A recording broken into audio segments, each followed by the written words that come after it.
Има едно място на този свят, където пролетните мъгли обгръщат зелените върхове, а в долините под тях забравени крале почиват във вечните си покои.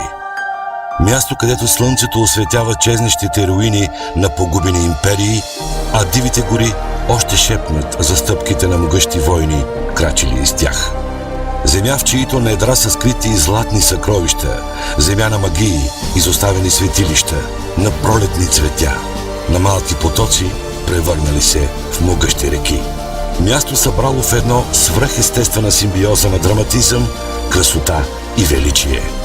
Сред неизбродими планини, плодородни равнини и стръмни брегове, планински селца и градове. Място, което може да ви очарова или изненада, което да познавате и да откривате отново всеки ден, малко по малко.